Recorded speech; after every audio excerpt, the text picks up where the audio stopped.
हमारा पहला लक्ष्य यही है, आने वाले विधानसभा चुनाव से पहले लोकसभा का चुनाव होना है और लोकसभा के चुनाव में भिवानी महेंद्रगढ़ सीट डॉक्टर अजय सिंह चौटाला जी की कर्मस्थली रही है। ऐसे में इस सीट पर पार्टी बहुत मजबूती से चुनाव लड़े, ना केवल लड़े बल्कि देश के सबसे पवित्र और सबसे बड़े राजनीतिक मंदिर में भिवानी महेंद्रगढ़ सीट का जो हिस्सा है वो जेजेपी के हिस्से आए। और जैसा डॉक्टर अजय सिंह चौटाला जी का लगाव रहा इस क्षेत्र के लोगों से, तो उन्हें दोबारा इस क्षेत्र के सेवा का अवसर मिले।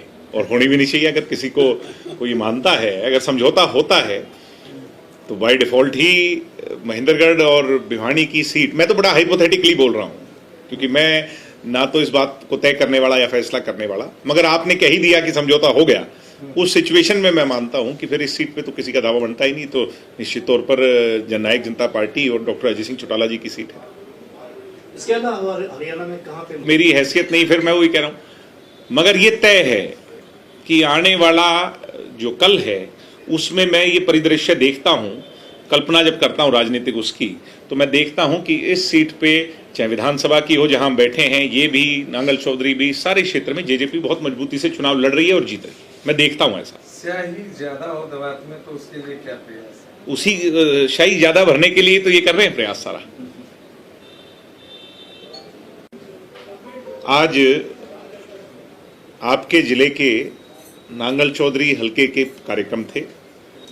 लगभग आधा दर्जन से ज्यादा गांवों की जनसभाएं थी। अभी इसके पश्चात भी एक दो जनसभाएं बाकी हैं।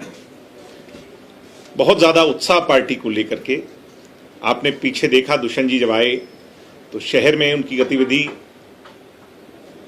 क्योंकि जननायक जनता पार्टी को सामान्य तौर पर गांव की पार्टी के तौर पर देखा जाता है, ऐसे में दुष्यंत जी के शहरों में इतने कामयाब कार्यक्रम और लोगों की जो उनसे अपेक्षा थी उस पर खरा उतरना, उनकी कार्यशैली से लोगों का प्रभावित होना।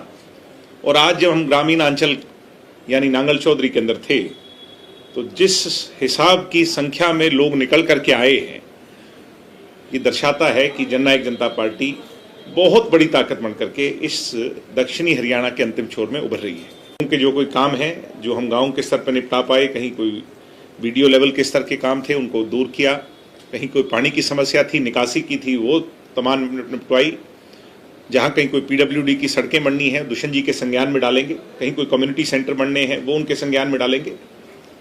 पार्टी की तरफ से आज लगभग 10-12 गाँव में हमने जिम भी वितरित किए हैं, जिससे नौजवान जो हैं वो अपने उसमें आगे बढ़ सकें। तो जो जो मुद्दे थे आज उनको ज़्यादातर उनको निपटाया गया और कुछ ऐसे हैं जो दुष्यंत जी के मार्फिक होने हैं, उन तक ले जाएंगे।